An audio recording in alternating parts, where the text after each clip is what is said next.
Okay, this is part 2 of what could be a 3-part series on the graphing of the reciprocals to quadratic functions.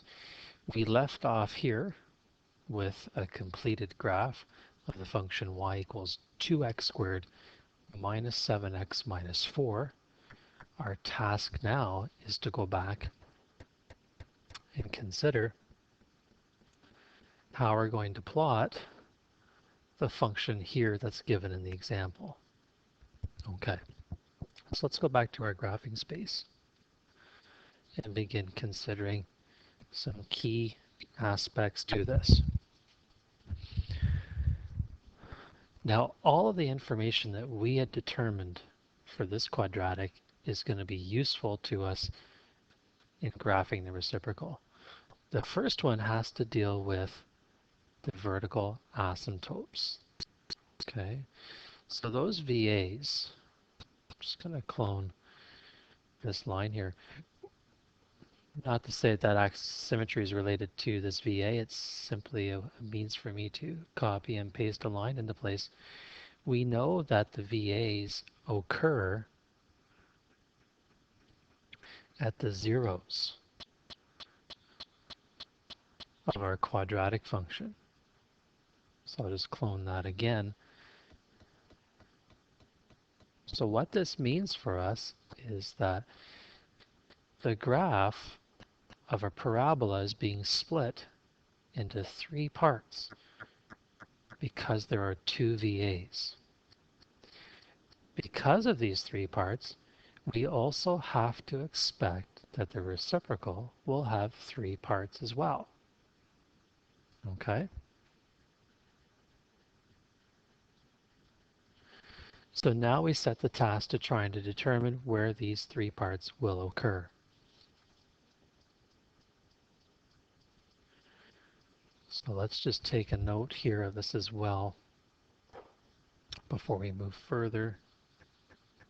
Okay, so the graph of the reciprocal will have 3 parts.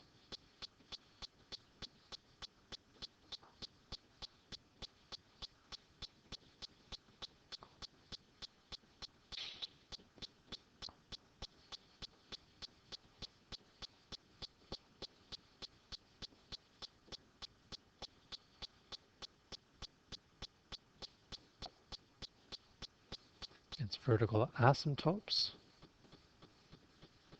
occur at the zeros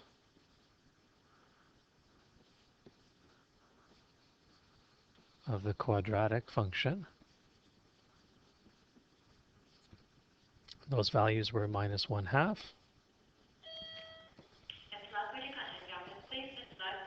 and positive 4. We also know, and because we're curve sketching, we're going to use estimates. We won't consider the algebraic solution to the points of intersection unless the problem specifically asks for that information. So we do know that the graph is going to be crossing the quadratic function, or its graph, the parabola,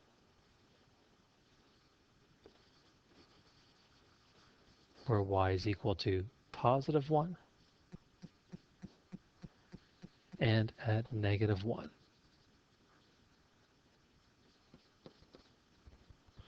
So we can go to our graph right now and we can sort of estimate where those particular intersections will occur. Over here, we can see one just left to negative 0.5. So that point would be right around here. And that occurs where y is equal to 1. Okay. Over on the right-hand side, you can tell that the precision of our graphing isn't all that great, but we should be seeing an intersection point just to the right of that VA, again, at y equals 1. At negative 1, right here, so at y equals minus 1, we're going to see an intersection point just to the right-hand side of the VA. And again, the graphing of our parabola is more a sketch than anything else, so we'll have to accept that sketch with some flexibility. And over here at y equals -1 again, to the left-hand side of that VA, we're going to see another point of intersection. Ms. Vandermeer, would you contact the office, please, Ms. Vandermeer?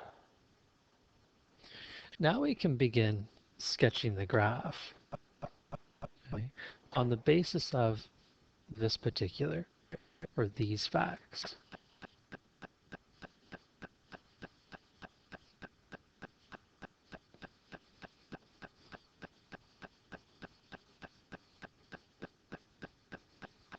So where the graph of the quadratic is positive, so too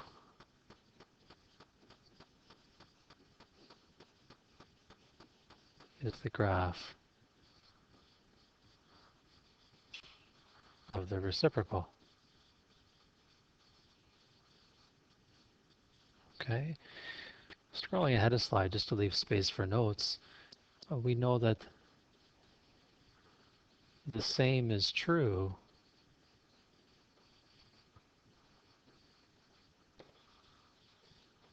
for negative values of y.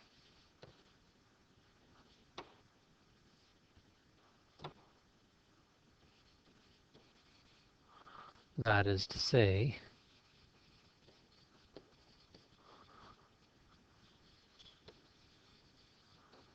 where the graph of the quadratic is negative,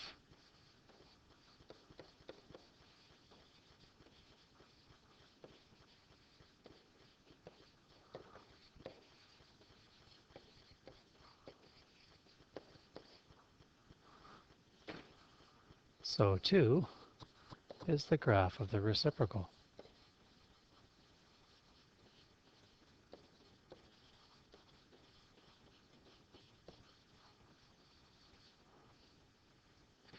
So let's turn our attention back to that graphical space.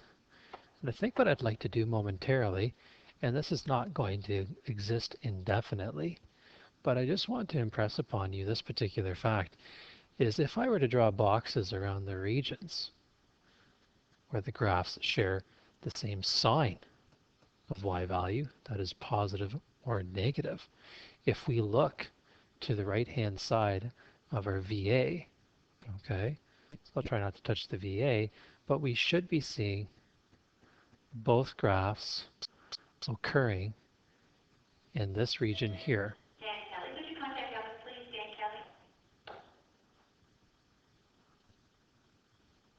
Okay, so we should see both graphs occurring there. We should also, I'm going to clone this, we should also see both graphs occurring over here to the left of the VA there, because the y values of the quadratic are positive. So too will be the y values of the reciprocal.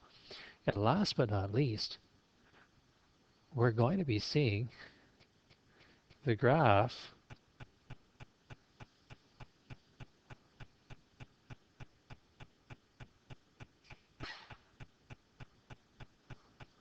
of the reciprocal also occurring in this region here, because the parabola reports negative y values. The graph of the quadratic, or sorry, the reciprocal will also have negative y values, but those negative y values are going to come to a maximum, okay? So somewhere within this interval, right, this part of the domain that happens to be in between the asymptotes, more than likely right here along the axis of symmetry, somewhere along here, this particular point here, if we slide that up and down, we're going to see a maximum value occurring. It's like a turning point. And we know that has to be the case because the graph cannot exceed the x-axis because the x-axis is a horizontal asymptote. And we also know that based on this theory, that if the y values are negative, then none of these values are ever going to be positive. So it's going to remain within this region here.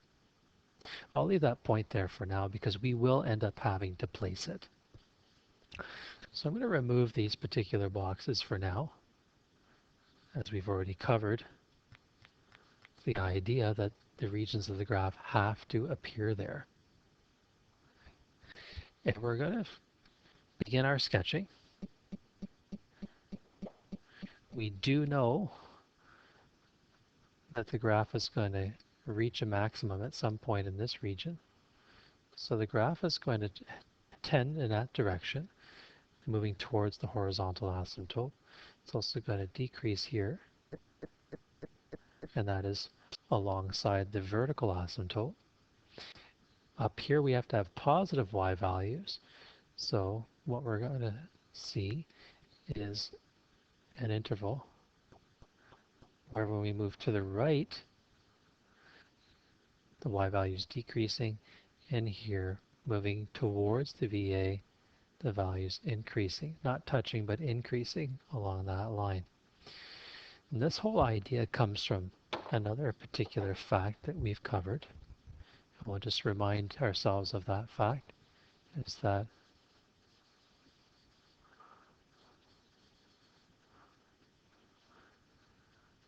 when the values of y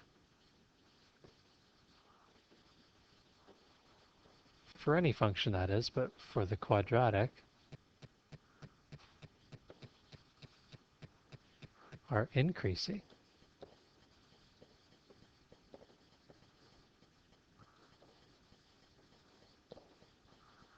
the y values for the reciprocal are decreasing.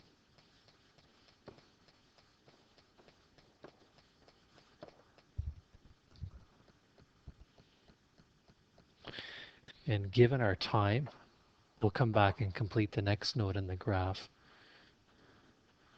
in the third